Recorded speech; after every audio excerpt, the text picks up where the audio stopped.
Walang yaka. Hindi mo lang matanggap na binasted ka ng asawa ko noon. Kaya ka ganyan. Frank, pasensya na. Hindi na mauulit. Iyak na iyak yung asawa ko. Dahil sa mga narinig niya. Kaya ngayon, tuturuan kita ng leksyon. Patalim?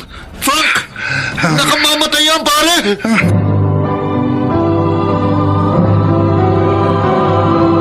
Handog ng DZRH ang dula sa kanyang panahon.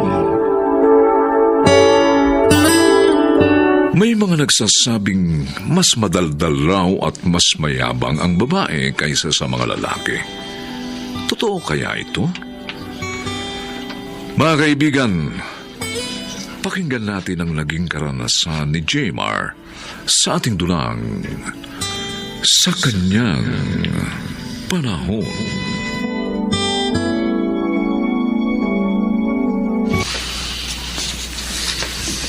Bakit ngayon ka lang dumalaw, Jmar? Nag-alala tuloy ako sa'yo. Akala ko may sakit ka. Kasi hindi mo sinasagot ang mga text sa tawag ko. Kaya hindi ako nagpakita sa'yo dahil ayoko mag-alala ka eh. Bakit nga? Ano bang nangyari sa'yo? Napaaway ako. Ha? Kanino? Sa isang office mate ko. Mayabang kasi. Ano bang dahilan at nag-away kayo? Nagalit siya eh. Kasi narinig niyang sinabi ko sa isang office mate namin na binigyan ako ng merienda ng girlfriend niya. Ano? Kasalanan ko ba? Kung magkagusto sa akin ng girlfriend niya, gwapo ako. Kaya naman pala nagalit sa'yo eh. Dahil mayabang ka. Nagsasabi lang naman ako ng totoo eh. Gwapo talaga ang siyota mo, kaya maswerte ka. Dahil naging tayong dalawa. Kahit pa mas nakahihigit ka sa kapwa mo, hindi mo pa rin dapat na ipagyabang yun. Naku, parang namang si inay kung makapag-sermon. Concerned lang ako sa'yo, Jmar. Dahil mahal kita. At ayoko mapahamak ka. Buti na nga lang. Sa labas ng office kami nag-away. Pareho kaming hindi nawalan ng trabaho. Sino mas napinsala sa inyo? Natural siya. Magaling yata ako sa suntukan.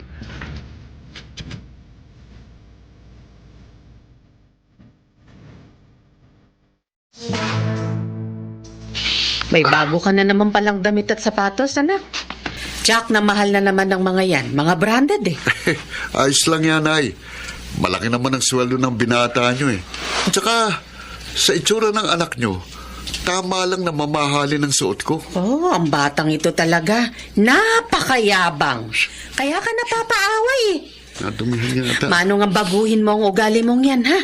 Huwag kang puri ng puri sa sarili mo. Masama yun, anak. Inay, Isa pa. Dapat magandaan mo ang magiging kinabukasan yun ni Tessa.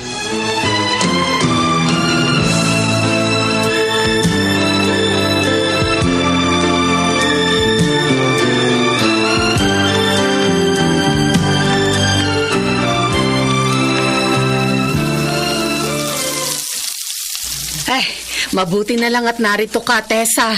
Tinutulungan mo ako sa pagluluto para sa handa ngayong birthday ni Jmar. Ay kung wala ka, nako, Jack na mahihirapan ako mag-isa dito. Ayos na po ito mga sangkap. Para sa mechadong baka, Nanay Daling. Salamat, Iha. Yun pong sinabi nyo. Ang dami naman po kasi ng handa ni Jmar. Konti lang naman ang mga bisita niya. Ayaw niya daw kasing may masabing hindi maganda sa kanya mga kabarkada at kaopisina niya. Kaya po kinapo siya sa panghanda. Pinahiram ko na nga po siya ng pandagdag eh. Ganon? Ay, naku, ang batang yun talaga, oo. Umiral na naman pala ang yabang. Uy, pasensya ka na sa anak ko, ha? Mabait naman siya eh. Yun nga lang, may kadaldalan at kayabangan. Yun po sana ang gusto kong mabago niya, Nanay Daling. Patuloy natin siyang paalalahanan, Tessa. Para mangyari yun, tayo naman ang siyang dapat na magpaalala at magmalasakit sa kanya.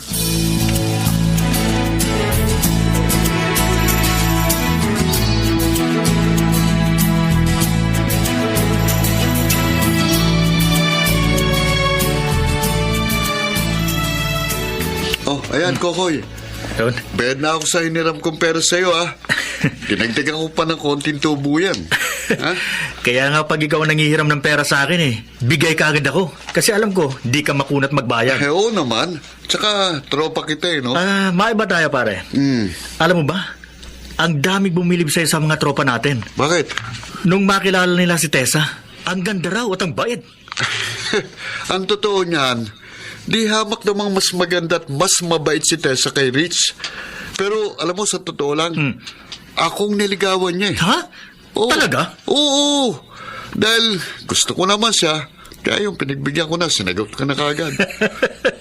Ibang klase ka talaga, pare. Ako pa. Hoy, baka maniwala si Kokoy sa sinabi mo, Jaymar, ha? Uy, Tessa, sumunod ka pala dito. Eh, ang tagal mo eh.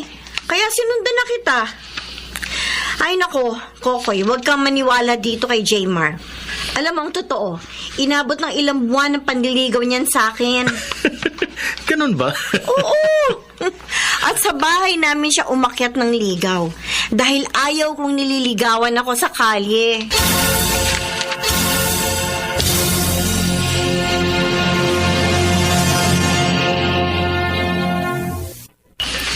Totoo, Jaymar? Oo, sabi ko eh. Pre, ang ganda ni Rich. Naging shota mo pala yun. Bakit? Gwapo naman ako At para sabihin ko sa inyo bago napangasawa ni Frank yung si Rich, pinagsawaan ko na yun. Ay, talaga? Oo, ako pa. Iba yatang karisma ko sa mga bebot.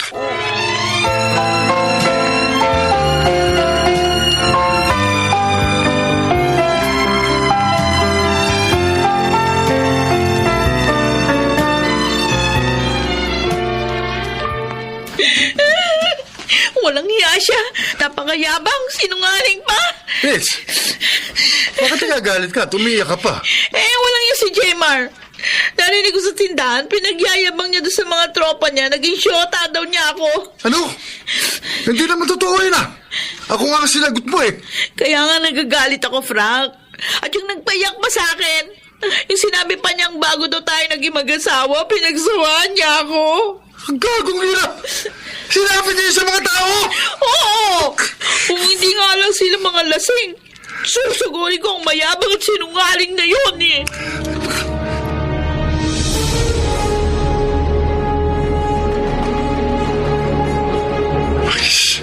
Dito kita hihintayin sa eskinitang ito, Jaymar. Tiyak namang dadaan ka rito eh. Yari ka ngayon sa akin. Hiyabang mo, sinungaling ka pa. Ayun, may dumarating. Si Jaymar, siya na nga ito. Tiyempo walang istorbo sa atin dahil gabi na at nasa loob na ng bahay nila. Ang mga dumaraan dito, tatawagin siya. Jaymar! Dali nga! Oh, bakit Frank? Hayop ka! Napakayabang mo! Sinungaling ka pa! Ano? Teka, hindi ko maintindihan ang sinasabi mo. Narinig ng misis kong lahat ng ipinagyayabang mo sa tropa mo nung isang gabing lasing ka. Ano? Walang yaka. Hindi mo lang matanggap na binasted ka ng asawa ko noon. Kaya ka ganyan. Frank, pasensya na. Hindi na mauulit. Iyak na iyak yung asawa ko. Dahil sa mga narinig niya. Kaya ngayon, tuturuan kita ng leksyon. Patalim yan. Ha? Nakamamatay yan, pare. Ito ang ibibigay kong leksyon sa iyo.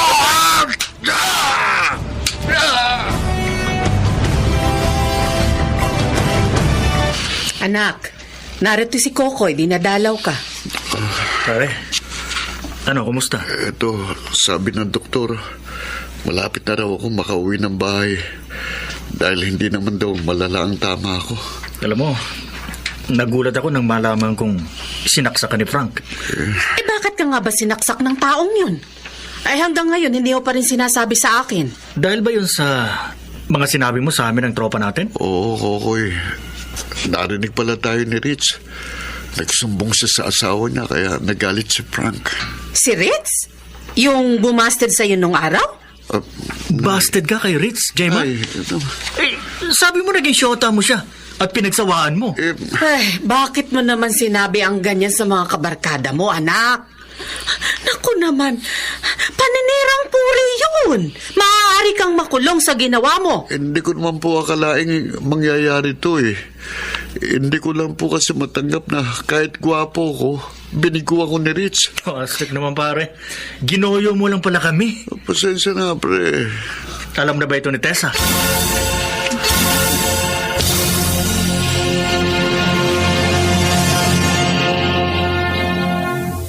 Tessa, salamat naman at dinalaw mo na ako. Inintay kita nung nasa ospital ako pero wala ka. Sinadya kong dito na lang sa inyo magpunta, Jmar, para makapag-usap tayo ng maayos. Tessa, Matapos kang saksakin ni Frank, kusa siyang sumuko sa mga pulis. At sinabi niya na gawa niya yun sa'yo. Dahil sa paninira mo sa asawa niya. Bakit ginawa mo yun, Jmar? Bakit ipinagkalat mo naging kayo ni Ritz? At bago pa siya napangasawa ni Frank, pinagsawaan mo na siya. Ganong alam mo, hindi naman totoo yun. Tessa, lasing lang ako noon kaya nasabi ko yun. Ang sabihin mo, umirang sa'yo ang kayabangan mo. Yun din ang dahilan kaya madalas kang mapaaway. Sorry, hindi na mauulit yung pangako. Talagang hindi na mauulit. Dahil hindi na ako mamumroblema pa sa'yo. Ha? Anong ibig mong sabihin? Tinatapos ko ng lahat sa atin, Jmar. Teka, huwag ka naman magbiro ng ganyan. Ay, hindi ako nagbibiro. Ayoko maging asawa balang araw ang isang lalaking nuk-nuka ng yabang. Baka pati ako madamay pag napahamak ka.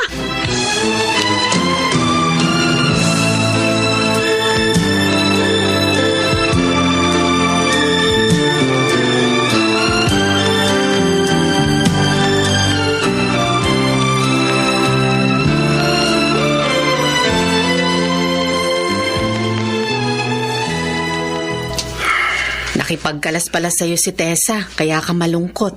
Opo, Nay. Ay, sayang. Mabait pa naman siya at matinong babae. Kaya nga gusto ko siya para sa'yo. Kasalanan ko po eh. Tulad nyo, hindi ko rin siya pinakinggan. Hindi ko po naalis sa akin yung pagiging madaldal at pagiging mayabang. Kaya ako nasasaktan ngayon ay. Anak, huwag kang mawala ng pag-asa. Magbago ka. Alisin mo ang kayabangan. Nay. Ipakita mo sa kanya ang iyong pagbabago.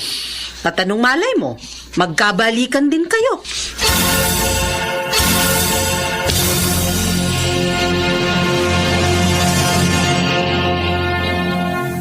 Ang kadaldalan at kayabangan ay mga ugaling naghahatid sa tao sa kapahamakan. Kaya marapat lamang na ito'y iwasan upang huwag mahulog sa nakahihiyang kalagayan sa kanyang panahon.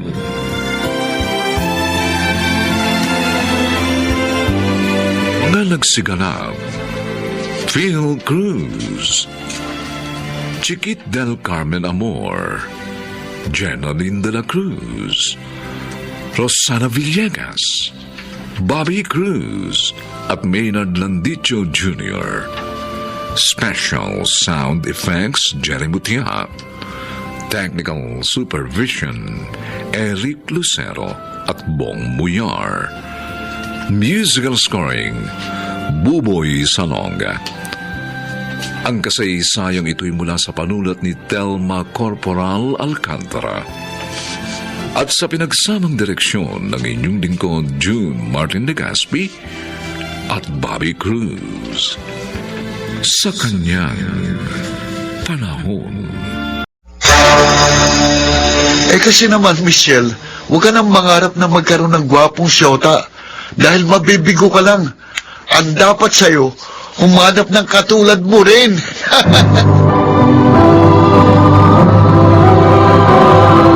Handog ng DZRH ang tula and sa kanyang panahon. May mga taong salat na nga sa buhay ay waring salat din sa kaligayahan. Paano kaya nila dapat harapin ang malupit na biro ng buhay? Mga kaibigan, narito at ating pakinggan ang naging karanasan ni Michelle sa ating dunang sa kanyang panahon.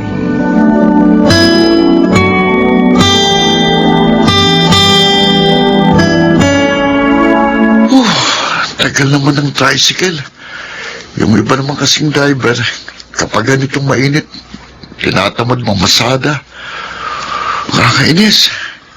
Ang init pa naman maghintay. Hello, Jim. Oh, ito na naman si Michelle. Mukhang sasabay na naman sa amin sa tricycle to. Naghihintay ka rin ba ng masasakyan? Oo, papasok ako sa trabaho eh. Uy, sabay ulit tayo sa tricycle ha. Mamamalengke kasi ako eh. Pasensya na.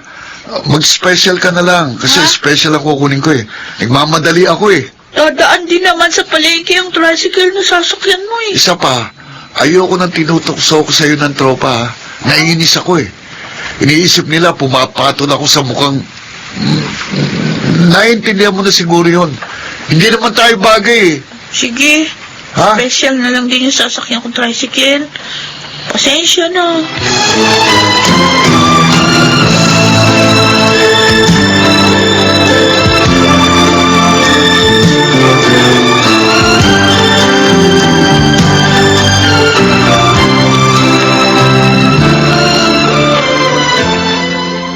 Ang sakit-sakit, Grace. Sa kanya ko pa narinig, hindi kami bagay. Sumahan ka na nga. Huwag mong pag-aksayahan ng luha ang ganong lalaki. Gwapo nga. Saksakan naman ng pintasero. Kung bakit naman kasi, siya pa ang nagustuhan mo. Hindi niya ako magustuhan kasi pangit ako. Mukha unggoy. Bakit kasi pinanganak pa akong ganito? Pambira ka naman, oh. Parang sinisisi mo pa ang Diyos sa kalagayan mo, ah. Ay, huwag kang ganyan. Naniniwala ako na may magandang dahilan ng Diyos, kaya ginawa ka niyang ganyan. Ano naman maganda doon? Lagi na lang ako nasasaktan sa panunukso ng mga kalugar natin at sa tuwing nagmamahal ako. Nasasaktan ka dahil hindi yun ang itinakda niya para sa'yo. Bakit hindi mo hingin ang itinakda niya? I'm sure meron yun. Dahil lahat ng tao ay may kani-kanyang takdang kapalaran. Tulad ko. Natagpuan ko ang boyfriend ko nang magpunta ako sa isang radio station. Oh, Sa bagay, baka nga sa ibang paraan ko makikita ang lalaking para sa akin.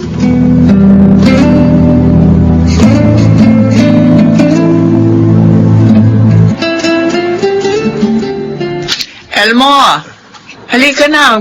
Magmerienda na tayo habang mainit pa itong ginawa kong kakanin. Bakit tayo lang, Cora? Nasa si Michelle? Ay, nako, umalis. Nakatodo makeup pa nga eh. Saan pupunta? Makikipagkita raw doon sa boyfriend niya sa Facebook. Oh, batang yun, oh. Kung ano-anong paraan ang naiisip para magkanobyo. Nandiyan makipag-textmate, ngayon naman sa Facebook. May delikado mga parang yan. Sinabihan ko naman siya mag-ingat. Kaya nga isinama niya si Grace. Alam mo, Elmo, naaawa ako sa anak natin. Siyempre, gusto rin niya maranasang ligawan at mahalin, tulad ng ibang kadelegahan. Naaawa rin naman ako. Pero hindi naman natin alam kung kailan ang tamang panahon na itinakda para sa kanya. Kaya hindi siya dapat maging mapusok. 20 anyos pa lang naman siya. Ang dapat niyang gawin habang naghihintay, ibaling ang pansin sa mga bagay na makabuluhan.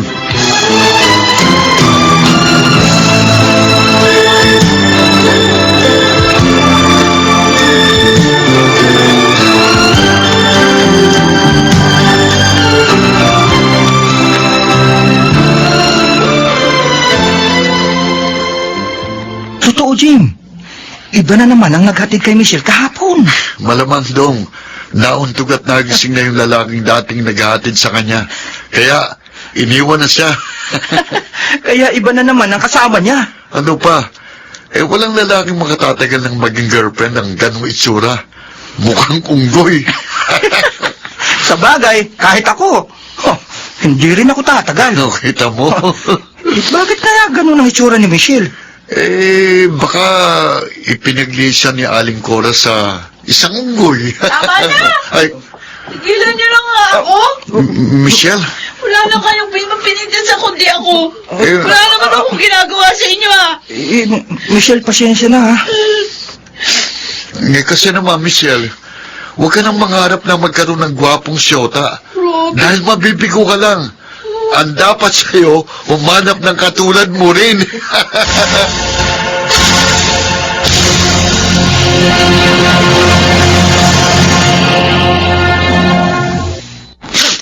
Ang lubid na ito.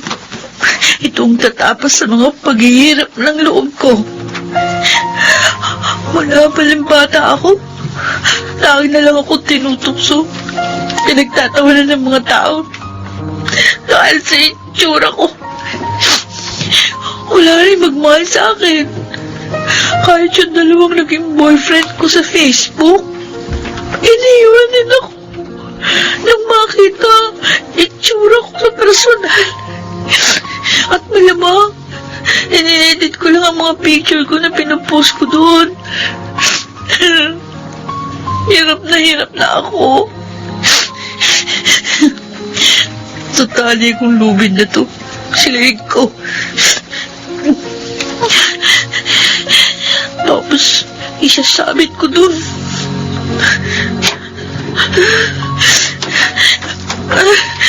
Paalam, inay.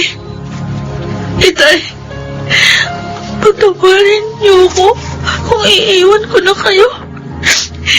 Talagang hindi ko na kaya. Naitali ko na sa leg ko yung lubid. Sasabit ko dito. Iyan ay hilaing ko. Anak! Ano yung gagawin mo? Akin na yan, lubid na yan. Bakit ka magpapakamatay, anak? Hindi mo na ba kami mahal ng tatay mo? Hirap na hirap ng bulog ko. Makiramdam ko wala akong lugar dito sa mundo dahil sa panlalaki sa akin ng tao. Mali ka, anak. Mali ka. Lahat ng tao may lugar dito sa mundo. Bigay yun ng Diyos. Kasama ng pagpapahiram niya ng buhay sa atin. At ang lugar na yun, mapapaganda natin kung gagawin natin makabuluhan ang ating buhay. Kung nasasaktan ka sa mga nangyayari sa'yo, lalo kami. Dahil kami ang mga magulang mo. At mahal ka namin. Ngunit nagpapakatatag kami para sa'yo. Kaya sana naman, ganun din ang gawin mo. Huwag mo kaming iwan, anak. Huwag. Mabuti na lang pala, naabutan ka ni Aling Cora. Oo, kung hindi malamang, nilibing na ako. Huwag mo na nga uling gagawin yun, ha, Michelle? Uy, kasalanan malaki yun kay Lord. Talagang hindi na, Grace. Nagliwanag ng isip ko dahil sa pangyayaring yun. Hindi pala ako dapat patalo sa mga nanunukso at humahamak sa akin. Kahit ganito ko, magagawa ko pa rin pagandahin ang buhay ko. Yan ang kaibigan ko. Palaban na ngayon.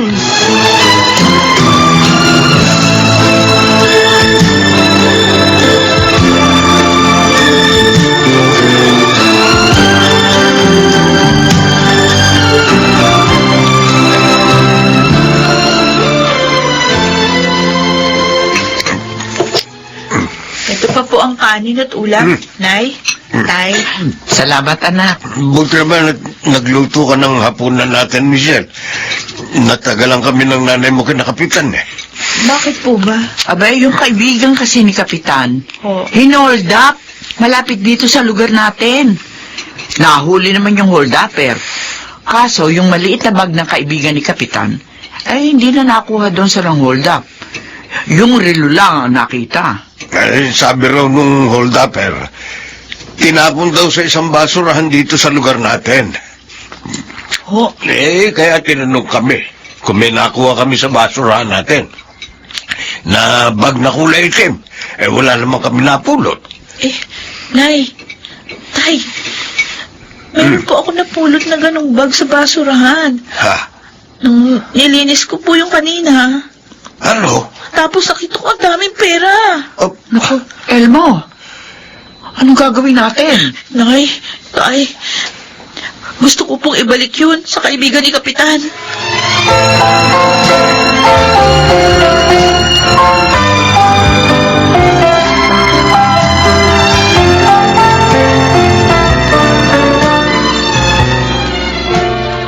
Oh, salamat sa pagbabalik mo sa akin itong pera ko, Michelle. Kung iba yon, baka hindi na ito sinuli. May malaking halaga rin ang ₱250,000. Hindi ko po maatim. Hindi po maatim ng konsensyon kung ang kinin ng hindi sa akin, Sir Victor. Ay, pinalaki namin siya na maging tapat, sir. Salamat sa inyong lahat. Lalong-lalo na sa iyo, Michelle. Napakaganda ng kalooban mo. Masaya po ako. Masarap palang gumawa ng kabutihan kahit papano. May nagiging maganda sa akin. Huwag sana kayong magagalit. Bakit ba nagkaganyan ang itsura ni Michelle? Sir, hindi ho rin namin alam. Pinanganak ko lang ho kasi siyang ganyan eh. At habang lumalaki ho siya, unti-unti rin tumubo yung mga balahibo niya na tulad ho sa unggoy. Hindi rin ho namin siya maipagamot dahil mahirap na ho kami. Kung papayag kayo, gusto kong tulungan si Michelle. Ho? Sir Victor? Dermatologist ang dalawang anak ko. At baka makatulong siya sa kanya. Talaga po. Naku, sir. Maraming salamat po. Gusto ko po talagang magbagong itsura ko. Kung ganon, isasama ko kayo sa Maynila.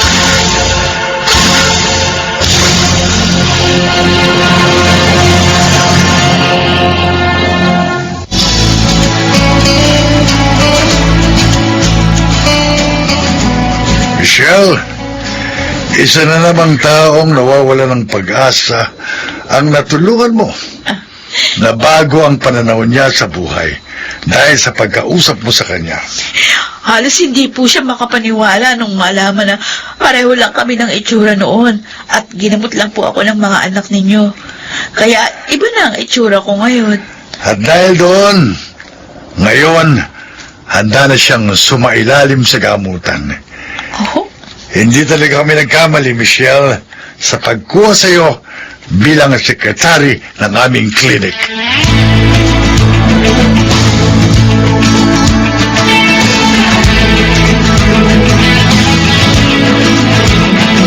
Inay!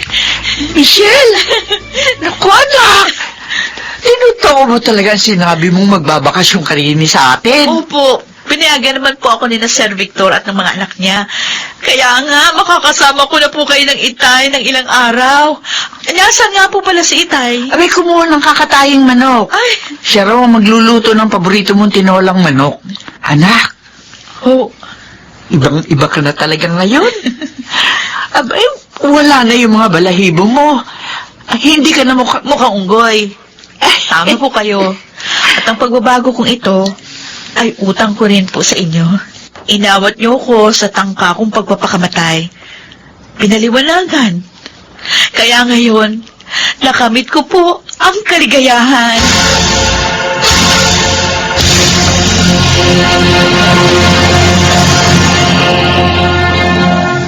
Laging may matamis na bunga ang bawat kabutihan. Kaya sana ito'y hangaring makamtan ng bawat nilalang sa kanyang panahon.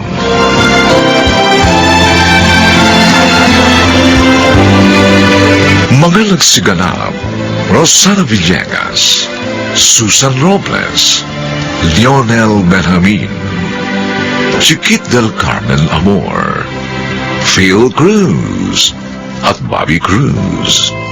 Special Sound Effects Jerry Butia. Technical Supervision Eric Lucero at Bong Buyar. Musical Scoring Buboy Salonga. Ang kasaysayang ito'y mula sa panulat ni Telma Corporal Alcantara. At sa pinagsamang direksyon ng inyong lingkod, June Martin Legaspi at Bobby Cruz. sa kanyang panahon.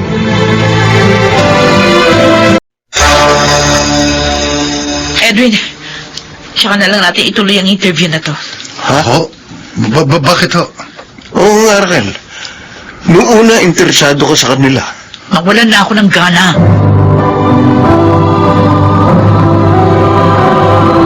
Handog ng DZRH ang tula sa kanyang panahon. Mga kaibigan, narito at ating pakinggan ang kakaibang naging karanasan ni Renato sa ating tulang sa kanyang panahon.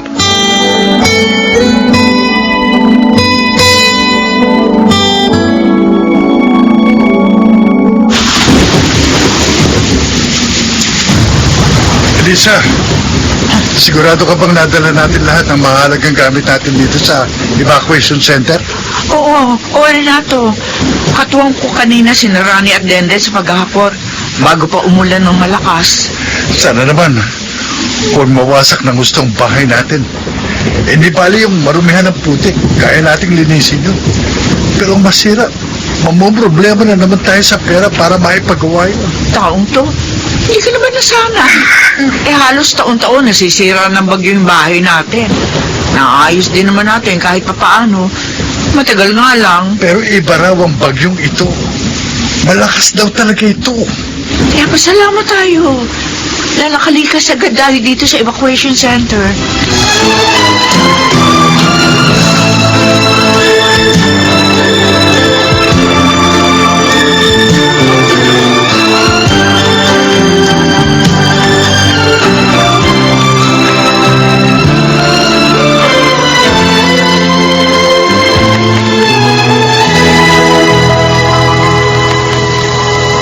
Tenden, kanina ka pa nakatulala dyan. Ano ba iniisip mo? Nalulungkot ako, Kuya Ronnie. Kasi, nawasak talaga ang bahay natin itong nagdaang bagyo. Oo nga eh. Kaya sabi ni Itay, magtatayo na lang muna tayo ng tent dito sa lugar na kinatitinig ka nitong bahay natin para makalis na tayo sa evacuation center. Kasi hindi pa nila kayang ipagawa ang bahay. Kawawa naman tayo. Kailan ba kaya matatapos ang hirap natin? Huwag kang umiyak. Hindi lang naman tayo ang nawalan ng bahay. Hindi lang tayo ang naghihirap. Kahit na. Nakakapagod na kasi. Yung lagi na lang nararanasan natin ang ganito. Wala naman tubig at kuryente. Usak ang bahay. Kaya kahit nahihirapan tayo, sikapin pa rin natin makapagtapos ng pag-aaral para mabagong buhay natin.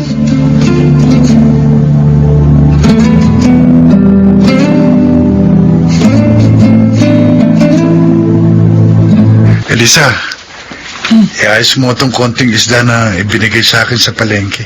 Kumita ka ba sa pagkakargador mo? Oo, kahit papano. Meron akong 130 rito. Sira na kasi yung mga tsinelas nila Junior at Bunso eh. Bali ba? Pasok na sila bukas sa eskwelahan. Ibili mo na lamang sila ng sinelas. Pagkasyahin na lang natin sa mga pangangailangan ng matitirang pera. Ano pa nga ba? Ang mahalaga kahit papaano, may dumarating sa atin. Nasa ba mga bata? Aron sa labas, doon sila nagbabasa. Tinutulungan sila sa pag-aaral ni Ronnie. Masipag talaga mag-aaral ang panganay natin. Sana magkaroon tayo ng paraan para makapag-college siya at makatapos ng pag-aaral.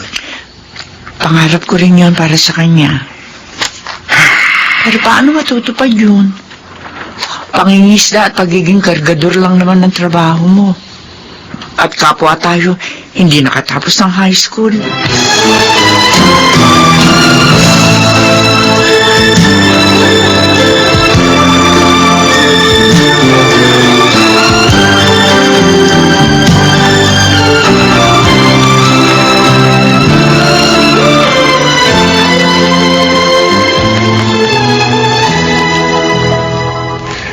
Mahihirapan ang grupo natin sa pagpunta roon. Oo nga. Raquel. Alam ko. Dahil nasira ng bagyo yung mga daan. At sa ngayon, wala ring tubig at kuryente mga taga roon. Kaya nga, ihanda natin mabuti yung mga sarili natin, pati na rin yung lahat ng kakailanganin. Sabagay, double purpose naman ang pagpunta natin dun eh. Makapamimigay na tayo ng tulong, makagagawa pa tayo ng documentary para sa show natin.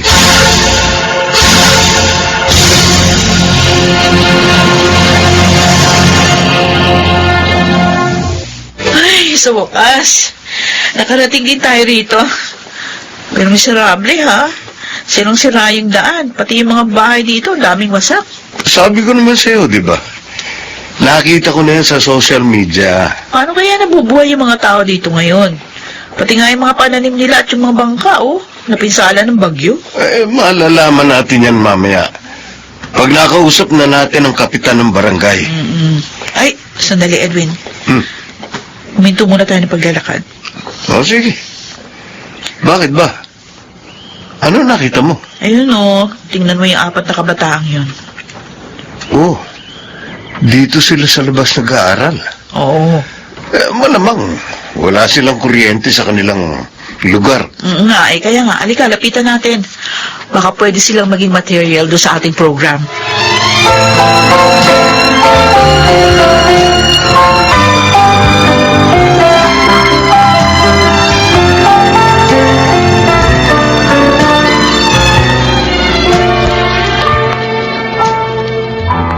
Opo, Itay. May nag-interview po sa amin. Si Miss Raquel Rubio. Isa po siyang sikat na journalist. May program po siya sa TV, Tay. Anong itinanong sa inyo? Kung nasira din po ba ng bagyong Pablo ang bahay natin? Ang sabi po namin, opo. Tinanong din po niya kung bakit po kami sa labas nag-aaral. Anong sabi niyo? Sabi ko po, wala kasi tayong kuryente. Kahit pa po nung wala pang bagyong Pablo. Kasi nga po, hirap na hirap tayo sa buhay. Bakit daw narito ang mga taong yon, mga anak? Tay, bukas po, mamimigay sila ng tulong. Ha? Oo. At gusto rin po nila na ma-interview din po kayo, Tay. Sana pumayag po kayo. Kasi baka matulungan nila kami na makapagtapos ng pag-aaral.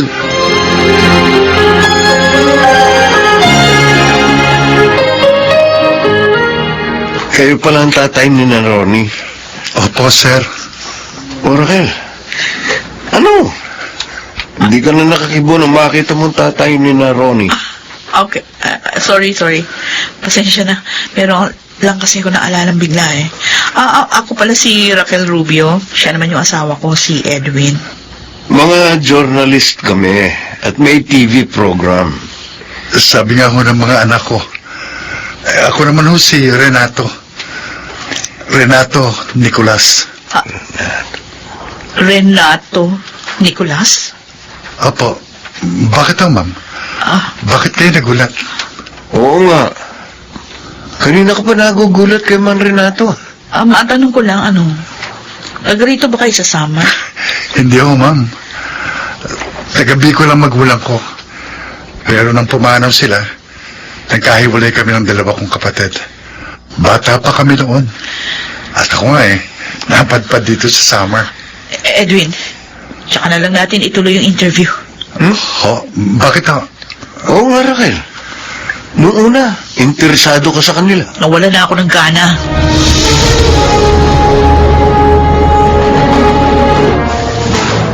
Sayang naman, hindi natuloy ang interview. Oo nga, Kuya Ronnie. Akala ko pa naman may tulong na para sa atin. Ang totoo, nagtataka ko, mga anak. Oo. Sa ikinilos ng babaeng journalist na yun. Bakit po? Nung una, nagulat siya nang makita ko. Nang tumagal na ang pag-uusap namin, para siyang nainis at umiiwas matapos kong sagutin yung mga tanong niya. Bakit po kaya siya nainis at umiwas? Oo nga ho. Hindi ko nga alam din Pero huwag kayong malungkot. Kung talagang may biyayang inilaan para sa atin ng Diyos, makakamit din natin yon sa panahong itinakda.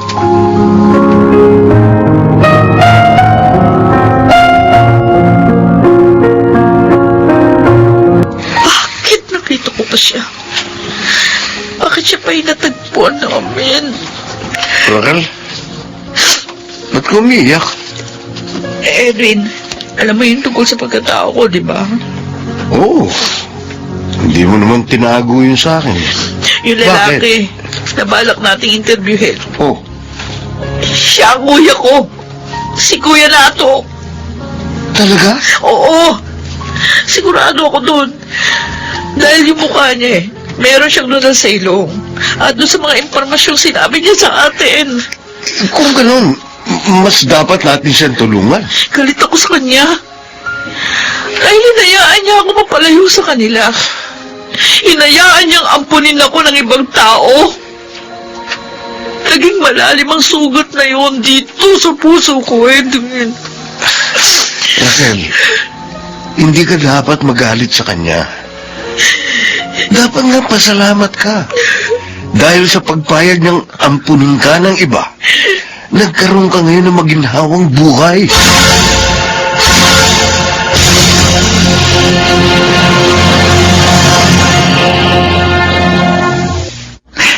Renato, mabuti dumating ka na. Oh, may huling nagpabuhat ng mga ipinamili sa akin eh. Kaya ngayon lang ako, Elisa. Bakit pa? Ang bunso ko natin, inaapoy ng lagnat. Ano? Napainom mo na ba siya ng gamot sa lagnat? Wala na tayong gamot. Ito, Ilang beses ko na rin siya pinunasan, pero ayaw pa rin bumaba ang lagnat. Nag-aalala ako. Baka kung ano lang sakit ang bunso na. gagawa ko ng paraan para makakuha ng gamot. O kaya madala sa doktor ang anak natin. Magandang hapon po. Renato, yung babaeng journalist. Ma'am, kung balak nyo kaming interviewin ngayon, pasensya na. Sa ibang araw na lang ho. May sakit ang anak ko. Inaapoy ng lagnat. Hahanap pa ho ako ng gamot. Huwag ko kayo mag-alala. Tutulungan ko kayo. Kuya Nato. Tinawag mo akong kuya? At sa palayo ko pa. Ako si Raquel. Ang sumunod sa iyo. Ikaw? Oo. Ang ilang po ni na Mrs. Gonzales. Nung 9 years old lang ako at ikaw naman 12. Raquel? Oo, kuya. Ako nga ito, Kuya Nato. Kapatid ko. Totoo ba ito? Oo, kuya. Siguro niloob ng Diyos na magpunta kami sa lugar na to para matagpuan kita at matulungan.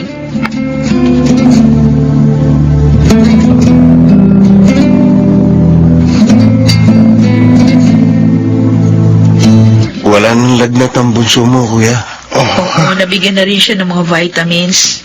Tapos yung mga iba pa. Pampalakas. Salamat sa inyo. Mabuti dumating kayo. Lalo ka na, Raquel. Halos hindi na kita nakilala. Napakalaki na ng iyong ipinagbago. Ako nga ang dapat magpasalamat, kuya. Dahil pumayag kang kunin kami ni Nene ng ibang tao. Aminin ko, noong una talaga nagalit ako sa iyo. Sabi ko, pag nakita kita, susumbatan at aawain kita. Dahil pakiramdam ko, wala kang kwentang kapatid. Pero ngayon, nauunawaan na kita. Nalungkot din ako at nasaktan sa nangyari. Pero kailangan gawin ko yun para sa ikabubuti niyo. Hindi na ako galit sa'yo, kuya. Naunawaan ko na. Si Nene nga pala, may balita ka ba sa bunso natin? Isa na siyang teacher doon sa Batangas. Talaga? Oo. Nakakatuwa naman. Napawali man kayo sa akin, Raquel. Napabuti naman kayo, mga kapatid ko.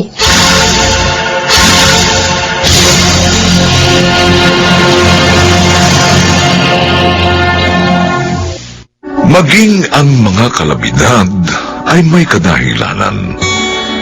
Minsan ito'y nagiging daan upang matagpuan ang katotohanan na magdudulot ng kaligayahan sa kanyang nilalang. sa kanyang panahon.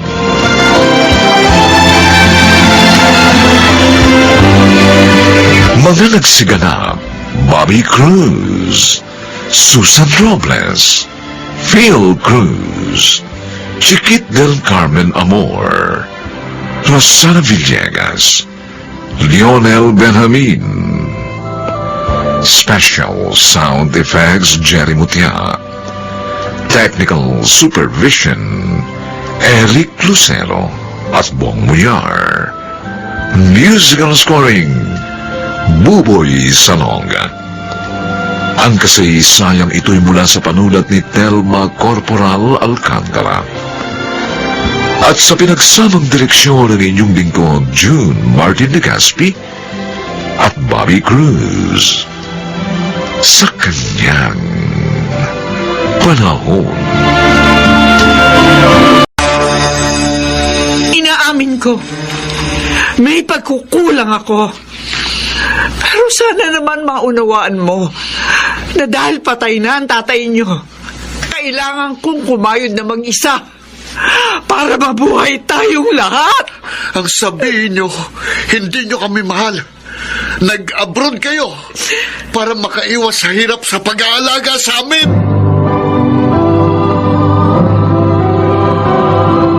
Handog ng DZRH ang tula sa kanyang panahon. May pagkakataong ang mga sakripisyo ng isang ina ay nawawala ng saysay, sapagkat yun ay dahil sa mga anak na nagiging rebelde sa mga magulang at nawawalan ng respeto. Ito ang naging karanasan ni Lawrence sa ating dulang sa kanyang panahon.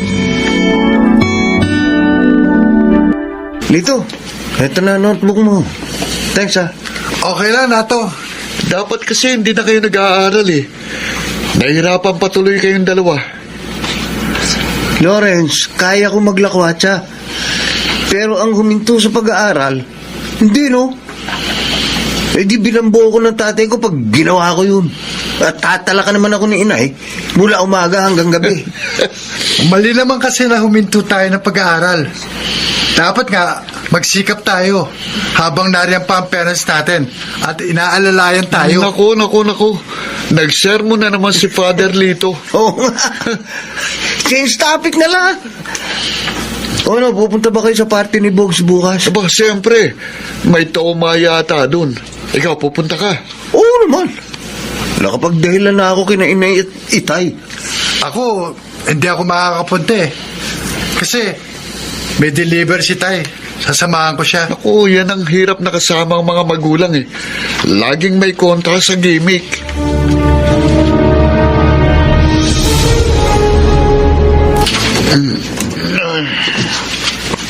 Oh, Hazel, ba't kising ka pa?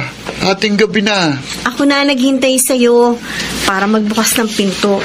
Dahil pinatulog ko na ng maaga si Lola Atang. Masakit kasi ang katawan niya eh. Tamang ginawa mo. Hindi na tayo dapat inaasikaso pa eh. O ano, gusto mo ba ng kape? Lasing ka na naman eh. Gina, matulog ka na. Oo nga, Hazel. Magpahinga ka na. Ako nang bahala sa kapatid mo. Akala ko tulog na kayo, Lola. O, iwan ko na po kayo, Lola, ha? Apo, ano ka ba naman? Puro ka na lang gimmick. Palagi ka na lang lasing. Ay, hindi ka na ba talaga magbabago? Ay, magkakasakit ka sa ginagawa mo. Kaya ko naman ang sarili ko eh. Ay, kaso pati mag-aaral may pinababayaan mo na dahil sa mga bisyo mo. At least, Lola, wala akong anak na pinababayaan.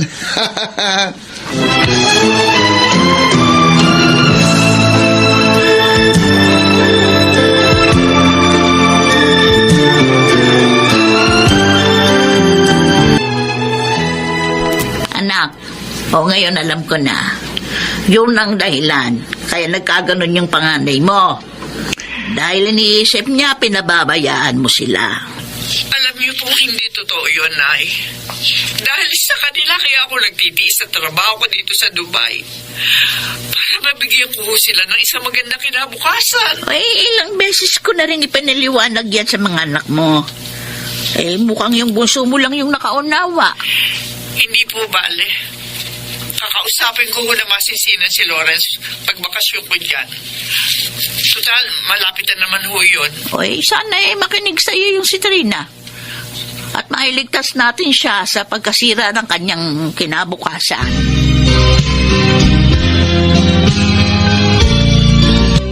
At ang sabi ni Lola Atang, 2 months na magbabakasyon si Inay dito. Oo, saya, di ba kuya?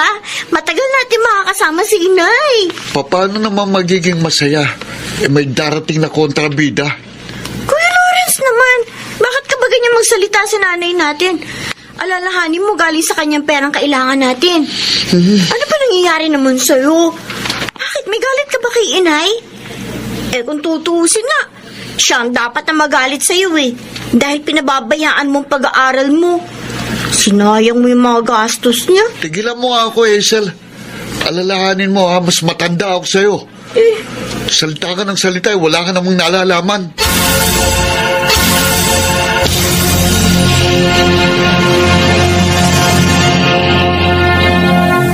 Salamat po sa mga pasalubong niya, Nay. Nagustuhan ko po. Ay, anak, ako rin. Nagustuhan ko yung damit at yung pabagong bingay mo. Kaya lang, gumastos ka pa ng gusto. Masaya po akong gawin yun sa inyo, Inay. Oh, Lawrence, anak. Abay, bakit hindi mo binubuksan yung mga pasalubong ko sa'yo? Mamaya na lang. May lakad pa ako eh. Diyan na kayo. Oy, Lawrence, siya po. Kadadating lang ng nanay mo, ay alis ka na agad. Di na kayo pinansin, Lola. Nako. Kuya talaga nakakainis. Mukha talaga malaki ang tampo sa akin ni Lawrence. Huwag ka nang gumimik na to. Mag-review na lang tayo para sa exams bukas. Ano? Eh wala ka namang makakasama eh. At yak, hindi na darating si Lawrence. Dahil dumating si Aling Trina galing abroad. Diyan ka nagkakamali, Lito. Uy! Ito na ako. Eto na nga si Lawrence. Ako pa. Dito. Dumating na, oh. Lala, solve na. Bakit mo iniwan nanay mo? Eh, hindi ka ba sabik na makasama siya? Mas magiging masaya ako sa gimmick na pupuntahan namin ni Nato. Kaya ikaw sumama ka na rin.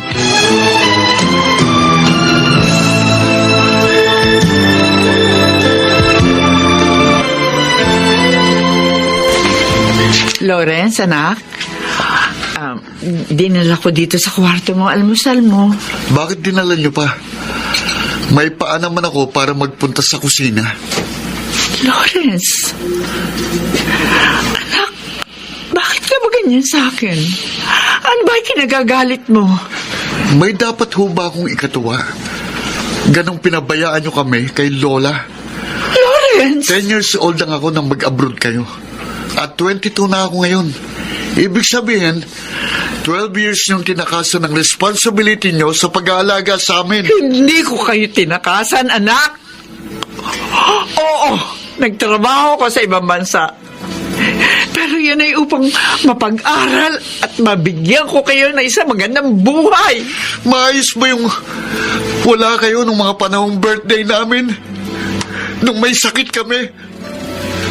Oo, nagpapadala nga kayo ng pera. Pero hindi naman perang kailangan namin, kundi ang mga magulang namin. Inaamin ko, may pagkukulang ako. Pero sana naman maunawaan mo na dahil patay na ang tatay niyo, kailangan kong kumayod na mag-isa para mabuhay tayong lahat. Ang sabihin nyo, hindi nyo kami mahal. Nag-abroad kayo para makaiwas sa hirap sa pag-aalaga sa amin. Hindi totoo yan, anak. Mahal na mahal ko kayo. At hindi ko pinagsisisihan na naging mga anak ko kayo. Kahit na nga nahihirapan ako sa pagiging ina at ama nyo.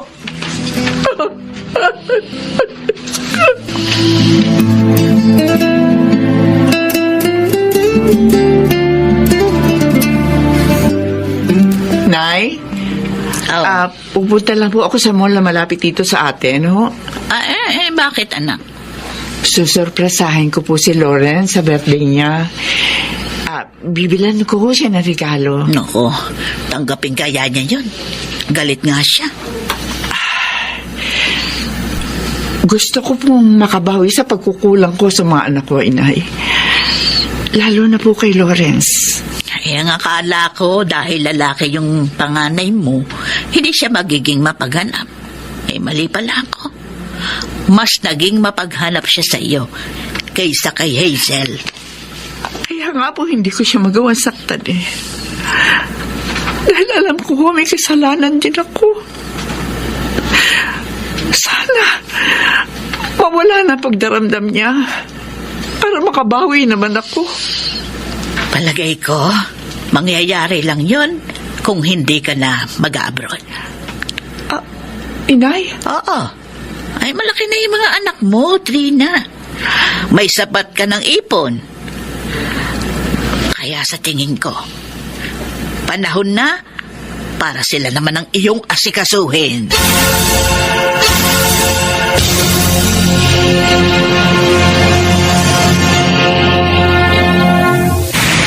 Sana magustuhan ni Lawrence yung regalo ko para sa birthday niya. Sana kahit papaano, pabawasan ang pagdaramdam niya sa akin. Tama si inay. Malaki na ang mga anak ko. Kaya pwede na akong huminto sa pagtatrabaho sa abroad. Gagamitin ko na lamang sa negosyo ang aking ipon.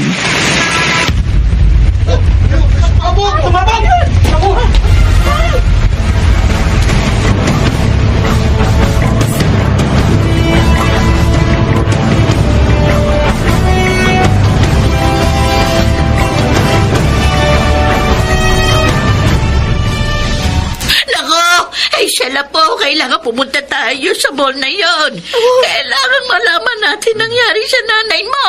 Ano po magagawin ni inay doon? Bakit siya nagpunta doon? Ibibili ng regalo yung kuya mo para nga sa birthday niya.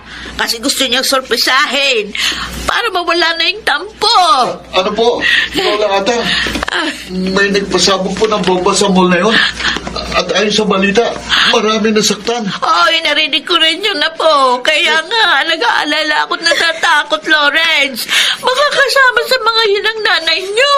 Diyos ko, huwag naman po sana. Tinawagin niyo bang cellphone ni Inay? Oo, kuya. Pero ayaw mag-ringin. Diyos ko, sana po. Walang masamang nangyari kay Inay.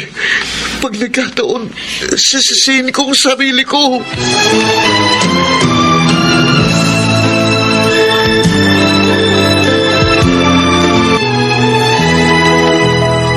Nay, sana walang masamang nangyari sa inyo. Sana sa ibang mall kayo nagpunta. Pangako po, makaligtas lang kayo. Magbabago na po ako. Lawrence? Anak? Nay! Hoy, Nay! Nay, salamat! Ligtas kayo, Nay! Salamat! Saan, anak? Sa pagsabog doon sa mall? Opo, kasi sabi ni Lola, doon daw kayo nagpunta. Ay, oo, totoo yun, anak. Ang dami nga na disgrasya. Kasi nga, ibiniliktan na regalo. Tapos, may sumabog. Pero nakalabas na ako noon. Kaya hindi ako napasama sa mga nasaktan. Salamat sa Diyos. Yung ba ang dahilan? Kaya ka umiiyak? Opo, Nay. Nay, ayoko pong mawala kayo sa amin. Mahal na mahal ko po kayo. Anak. Nay, patawarin niyo ako. Nagrebelde ko sa inyo. Naging makitid ang isip ko. Oh, anak ko. Naunawa ako na ngayon, Nay. Pangako po, magbabago na ako. Pahalagahan ko na ang mga sakripisyo ninyo.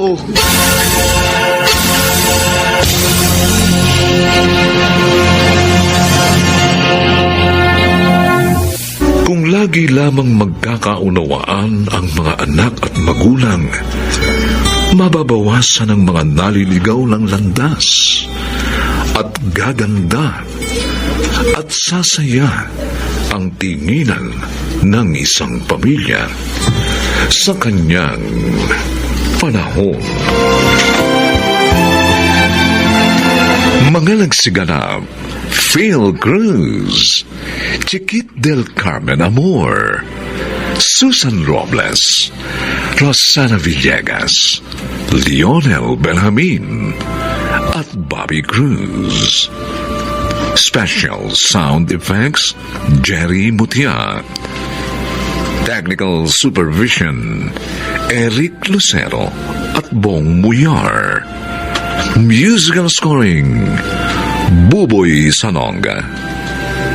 Ang kasaysayang ito ay mula sa panulat ni Thelma Corporal Alcantara at sa pinagsamang direksyon ng inyong lingkod June Martin Legaspi at Bobby Cruz sa kanyang panahon.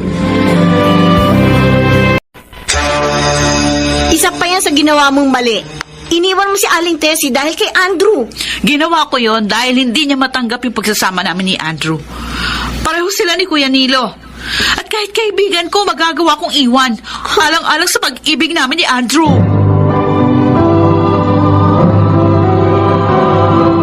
Handog ng DZRH ang tula sa kanyang panahon.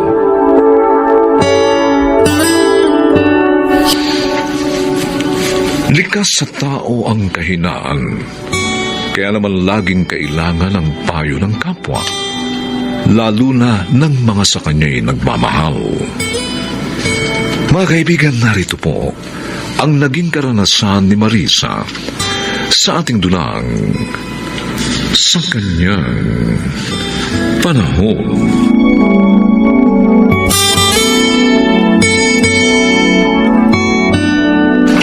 Ang ganda, Marisa.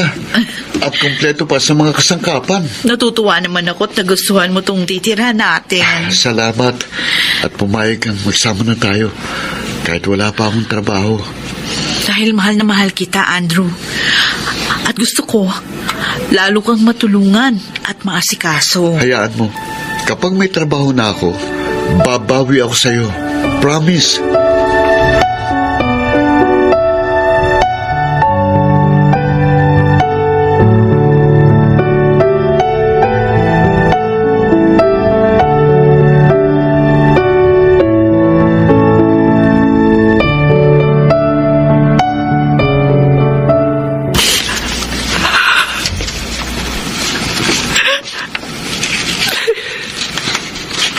Nay,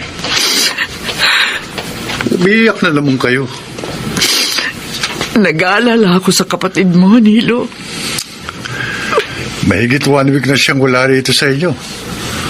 Hanggang ngayon, hindi pa rin kayo nasasanay. Hindi ako maaaring masanay. Anak, lulukuhin lang siya ng lalaking yun. Sasaktan ang damdamin. Wala na tayong magagawa.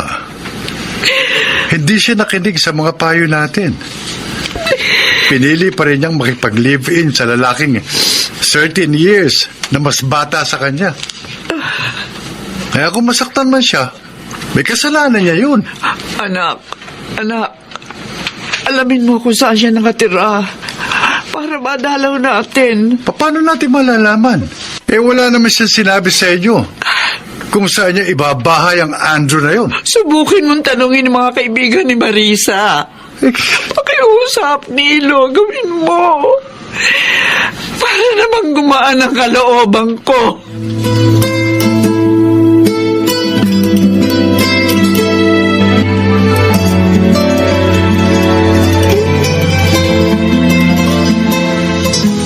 Sarap nitong alak ng dala mo, Andrew.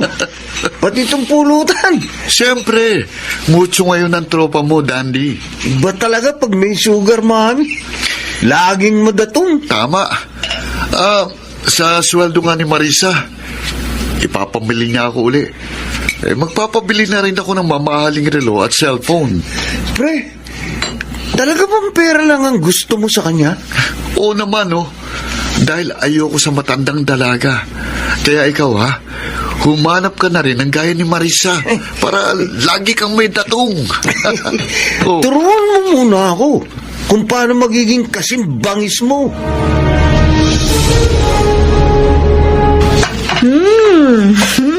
Ang bango naman ang niluluto mo. Parang ang sarap ah. Ay, talagang sinarapan ko to. Para naman ganaan si Andrew. Mamaya magdi-dinner kasi kami. Mansari namin ngayon eh. Wow, isang buwan na pala kayo nagsasama, no? Ay, kumusta naman? May trabaho na ba siya? Wala pa nga eh. Pero naghahanap naman siya. Kaya laging wala dito. Balak din nga niyang mag-apply na delivery boy. Delivery boy? Ay, marunong ba siya mag-drive?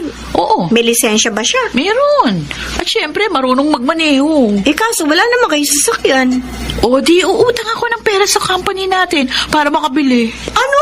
Oh, bakit naman nagulat ka? Dapat lang naman natulungan ko siya. Kasi mag-asawa na kami. Marisa, hindi mo pa siya asawa. Live-in pa lang kayo. Ikaw naman? Makakasal din kami kapag meron na siyang trabaho at kapag nakaipon. Huwag kang magagalit, ha? Sobra na yung ginagawa mo para sa Andrew na yun, eh. Huh? Lahat ng pangangailangan niya sinasagot mo. Pati itong tirahan ninyo.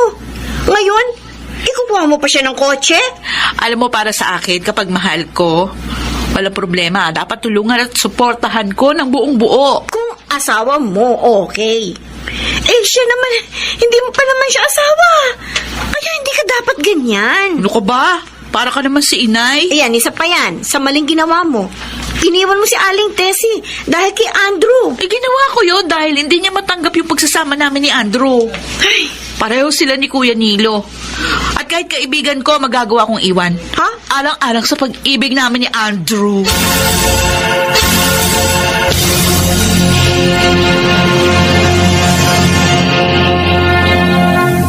Talaga, Andrew? Binigay na ni Marisa sa'yo ang perang pambili mo ng kotse? Oo, sabi, Dandy. Ang galing mo talaga, pre. O, ano ngayon ang balak mo? Ano pa? Eh di, iskapo na. Oo, kaya lang, kawawa naman siya. Hindi siya kawawa. Dahil naging maligaya rin naman siya sa piling ko.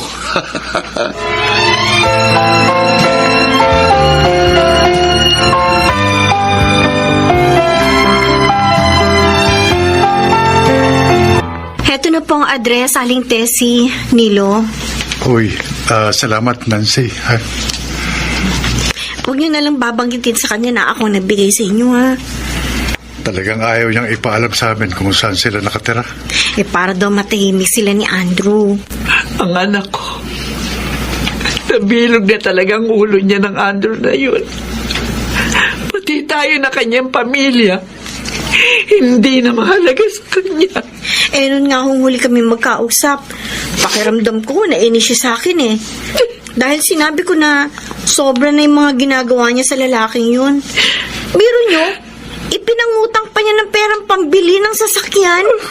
Diyos ko, kawawa naman ang anak ko. Nabulag na sa pag-ibig sa lalaking yun. Sana lang, mali tayo.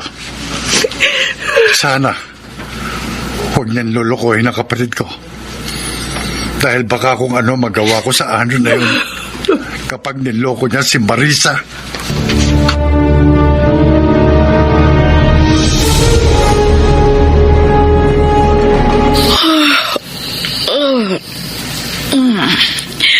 Tinanghali ako ng gising ha.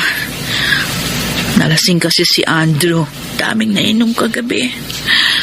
Pinagod pa niya ako. Bakit wala na siya dito sa tabi ko? Ay, makabangon na nga. Baka nasa kusina siya. Baka hindi na nakatiis sa gutom. Bumili na ng almusal. Eh, ano to? Ano tong papel na nasa tabi ng unan? Parang sulat. Kanino naman ko? Mabasa nga. Marisa. Huwag mo na sana akong hanapin pa. I'm sorry. Sinikap kong mahalin ka pero talagang ayaw ng puso ko eh. Kaya lumayo na ako. Ayoko namang habang buhay kitang pasahin. Kalimutan mo na lang ako, Marisa. Hindi! Hindi! Bakit mo ginawa sa akin to, Andrew? Bakit? Tama pala silang lahat. Manloloko ka! Manloloko ka!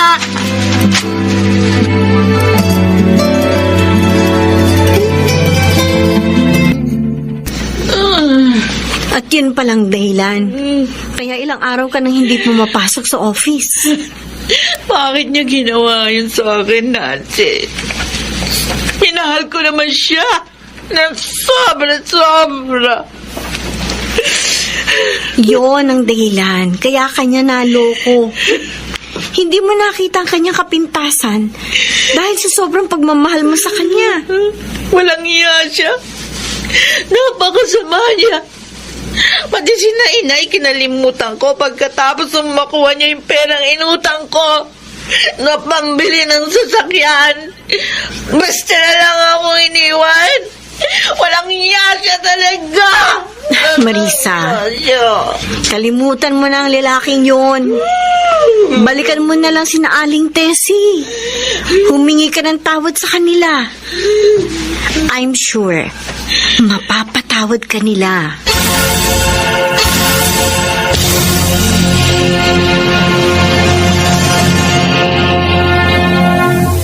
Iniwan na po ni Andrew si Marisa. Tumakas po. Tanga yung perang inutang ng kaibigan ko para pambili ni Andrew ng kotse. Ano? Diyos ko. Kawawa naman ang anak ko. Ibinaon sa utang ng walang hiya. Hahanapin ko lalaki yun. Papatayin ko siya. Anak, huwag mong gagawin yan. Masisira ang buhay mo at ang pamilya mo.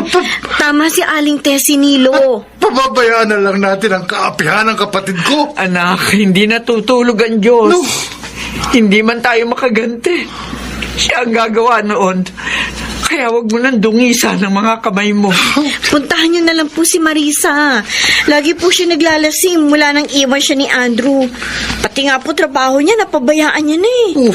Kung nag-aalala ako na baka makaisip pa siyang gumawa ng masama dahil sa labis na kalungkutan.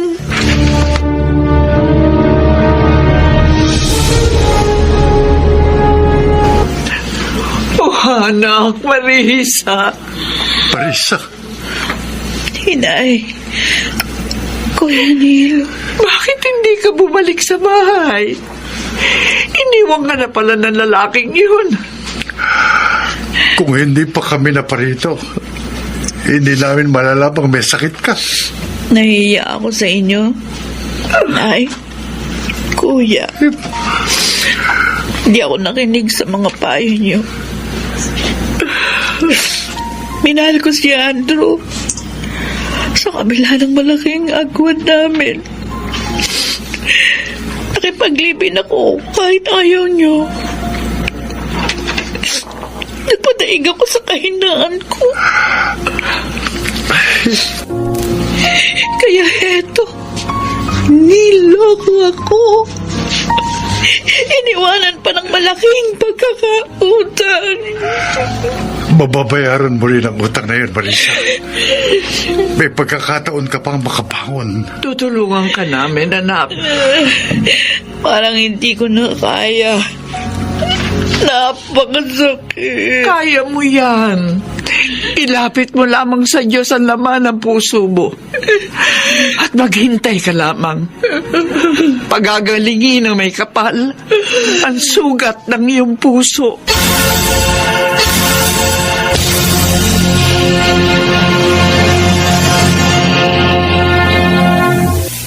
Maging sa pag-ibig ay dapat na sundin ang kalooban ng Diyos. Sa ganitong paraan lamang ang tao ay mapapaayos. Makakaasa ng kanyang tulong sa kanyang panahon.